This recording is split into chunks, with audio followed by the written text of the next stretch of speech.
The WPT is holding a gigantic $5 million free roll at the Wynn on December 13th during the WPT Championship, and the seats are free. I've been given these golden passports to actually draw these free seats. Each free seat is worth at least $2,500. All you have to do to get into my pool of players where I'm drawing, I've already drawn like 7 or 8 of these free seats, is head over to ClubWPTGOLD.com and use the code BART. All right, Russell. So Russell, you got a sort of a non-hand call here, right? So you're playing at Seminole Hard Rock, okay? Yep, Seminole Hard Rock. We're running 2-5 with a mandatory $10 straddle. Okay. Again, this is a non-hand call. We're just putting this. So was it like 1200 effective or a little bit shallower? I don't remember. For the main villain, it's about 800 effective. He's shorter. All right, so 800 effective, 2-5-10. Okay. So tell us what happens here. Actually, sorry, not 800. He's about 6 or 7 now, because that comes into play, I guess, a little bit. Right. Okay. So what we got going on is villain is first to act, so it's an undergun straddle, and villain is first to act. He opens to 35, pretty standard open for our game. Hijack calls. I'm sitting in the small blind with ace-8 suited. Okay. I usually tend to lean towards a squeeze there, but I wasn't really interested in playing a big pot out of position, so I just take the passive route, call. Straddle completes, so we're going 4 ways to the flop. And you have ace-8 of spades, right? Yep, ace-8 of spades. Pot's $140. Okay. And the flop comes 10, 2, 6, all spades. So flop the nut flush. All right. So you flop the nut flush with ace-8 of spades. Okay. Yep. I check. Straddle checks. First to act. He bets 100 after tanking for about 2 minutes, but the timing isn't really that big. He's slow all the time. All right. So he bets 100, the pre-flop raiser. Okay. Yep. Hijack folds. I call. Straddle folds. So hijack folds. Hero calls, and then a fold. Just a quick thing on this too. I know it's not really a strategy call, but one of my oldest sort of like tweets, I say like, you'd be surprised how maximizing when you flop the nut flush, how actually fast playing maximizes flopping the nut flush. And I still truly believe that. And it's a combination of some action killing cards and also to the fact that you will get the most amount of, I would say, money from inferior hands like smaller flushes. I know this guy's the preflop raiser, stuff like that. If you actually fast play the nut flush, whereas if you wait and then put money in like later on through a check raise or a turn raise in position, you'll have hands that are like the king high flush just go into a check call shell. Everyone sort of as a reflex, they're like, oh, I'm going to slow play, nut flush, where I truly believe that a lot of times you can fast play it, but I know that's not the point of this call. Anyways, 340 to the turn. Okay. Yep. So I'm first to act in small blind again. Check again. And what was the turn? Oh, sorry. Yeah. The turn was the ace of hearts. All right. So turns the ace of hearts. By the way, that's another action killing card that people might not think about if a guy's got like red kings or something like that. All right. So turns the ace of hearts. Hero checks in the small blind. Okay. Villain tanks. This time a little bit longer, I'd say about 3-4 minutes. And then he jams for 405. Well, that's not bad, right? So hero in the small blind checks and UTG jams for 405. And obviously hero's going to snap call here with the nuts, right? Yep. Snap call, throw in 1 chip. Yep. Now I can't remember if I said call or not, but I'm pretty sure I said call and then instantly flip over the nut flush. So you flip over your hand. Yep. Okay. Now this is where it gets interesting.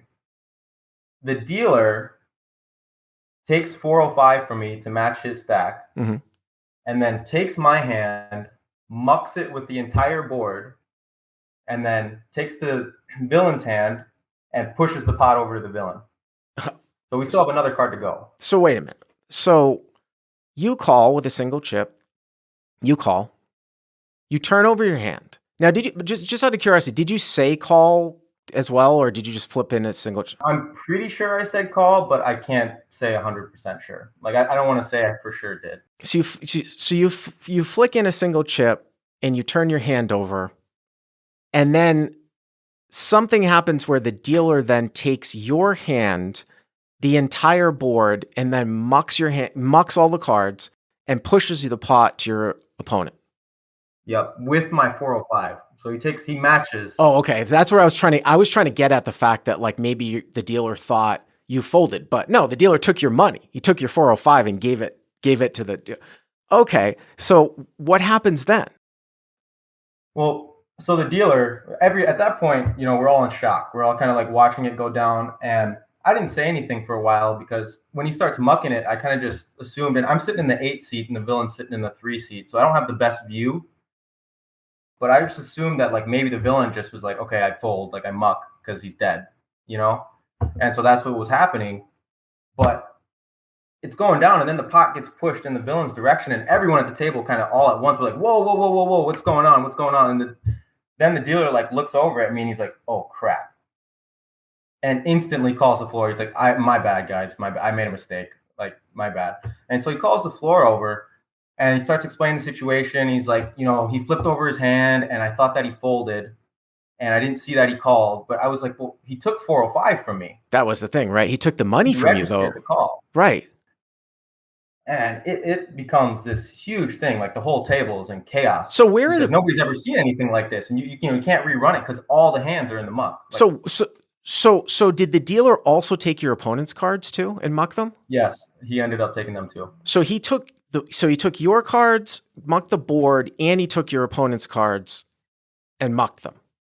Yep, he took it like a full fold. It's like action's dead. He just did that one of those. Sweeped everything in. All right. So I assume you called the floor over. Yep. Okay. Floor instantly over there because he realized, in all fairness, he realized instantly that he made a mistake. And, it's late in the night, and I think he was just on autopilot. And it's just one of those, but I mean, it's a big mistake. But anyways, floor comes over, and nobody's ever seen anything like it. And they end up having 3 floor guys come over. And in their initial ruling, they have both of us take back the 405. And then they take the pot before the 405, so all the action from pre-flop and flop, and put it aside in the well. And this is after about like 20-30 minutes of arguing. Oh man, yeah. And now a little background on this villain. But wait a minute, what's the arguing though? Who is arguing? About what to do. Okay. Because the villain, everyone's like, okay, just say your hand was dead. Just say you were dead. Like, please just be dead. And he's like, no, I had a set of deuces. And so that's where it gets kind of crazy, and like I said, a little background on this villain. A couple rotations earlier, he got called out by a different dealer for trying to pull back his blinds after he folded. And after the pot got dealt, like pushed to him, and we're talking with the floor, he held on to the pot. He stacked up all the chips and held on to the pot for about 5 minutes, like in his possession. And everyone at the table is like, what are you doing? Put the pot back. Like, put the pot back in the middle. That's not yours. So this is like the chaos of the whole situation. All of this is compounding, and the arguments about like, what do we do? Like, what do we do? Because everything's in the muck. But obviously people told the floor that you held ace-8 of spades though, and it was tabled, right? Yep. All right. So we're in a situation where you have the nuts, right, on 10-6 deuce, all spades. Your hand gets tabled. All this crap, this situation happens. Everyone sees that you have the nuts. They could obviously go to the camera too as well. What would I do as a player and what would I do as a floor? Here's the thing. People are saying equity chop in the live chat. The thing is that I never see, even though that makes sense, I never see casinos do that. And what I mean by that, and the other thing too, is your opponent can totally be angling you. Like you could very easily have him drawing dead, but I don't think there's any way to really, there's nothing you can do because you almost have to give him the benefit of the doubt. Personally, what I would try to recommend if I was a player is I would tell I don't know if this was going to happen or if they would listen to me, but this is what makes sense. I would tell the floor, I would be like, okay, let's reconstruct the pot. Put the board back out. We're all in and deal the river card out. And if the board pairs, he wins the pot. And if not, I win the pot. Or you could maybe like decide between the two of you, do an equity chop where you get 80% of the total pot. You know what I'm saying? But well, that's the fun part about it, Bart. Like when it did happen, that's exactly what I recommended. I was like, I don't care. I'll give him the benefit of the doubt that he has a set. I'll give it to him. And because even if he has a set, I'm an 80% favorite, so I'll take it. And I was like, deal it out, reset the board, and we can deal the river. And they did not like that solution. They were like, no, we can't do that because we don't know what he has. Well, no, but people are saying, well, you can't create the villain's hand though. Okay, well, I'm giving this is people in the live chat. How about this? I'm giving the villain the best case scenario. It doesn't matter what set he has, right? The best case scenario for him is that he has a set, so he's not drawing dead. We'll play it like he has a set. What other recourse is there? I'm not saying, oh, I want the whole pot. I'm not going to argue with the guy and say, you never had a set, you're an angling scumbag. I'm like, I'll give you a fucking set. I don't know how else I'm going to give the guy a set. Nope, exactly. And the floor doesn't like that. And so they're like, we need to go talk to our director. And so they go off for 2 hours. And during this 2 hours, I offer the villain an equity split. I'm like, dude, let's just do it 80-20. Like, this is fair. And then he starts to play dumb. Like, he's like, what do you mean 80-20? What does this mean? Oh, boy. He's a young Euro kid. He's a reg. Well, wait a minute. He's a young Euro kid and he's trying to play dumb with you? What do you mean 80-20? And I'm like, dude, you're a smart kid. Don't tell me you don't know what 80-20 is. Well, don't tell me you don't know what the equity is if you have a set. This guy sounds like it. Then he does sound kind of like an angling scumbag. But then then at that point, you're like, all right, I can't make a deal with this guy. Then I would still try to go to the floor and be like, why can't you just run the fucking river out? Are they going to kill the entire hand? I mean, it's so weird, right? Because are they going to kill? This is the thing with like floor guys and stuff. There's some good ones. And I'll actually go to my buddy Alan, who works in Houston, with a question about this, works for TCH, because, but when I see Matt Savage interact, like he interact, like he's taking some judgments here. Like there needs to be some, I don't know whether you call them nuance, where there needs to be some flexibility. Like you have the nuts on the turn. You can give the opponent the best case scenario, but you can't just chop the pot in half if that's what they're going for. That's not fair to me when I hold the nut flush. Well, right? That's what they end up doing. They come back 2 hours later and they give their decision and they end up splitting the pot. And, at that point, I flipped out a little bit. I got really angry. I got really upset because the floor guy came to me. And part of the reason they went with their decision was because I waited 13 seconds to speak up. And they were like, if you would have spoken up earlier, it would have changed it. And I was like, you're telling me if I spoke up in 1 second and the dealer still mucks everything, that's going to change your decision? Because basically they said that the villain is in the right because it's the player's duty to protect their hand. And so they end up chopping it. And like the floor guy's talking to me afterwards and he's like, yeah, like, we talked to the director and we had to make, I made like 3 phone calls. I had to talk to some high stakes players.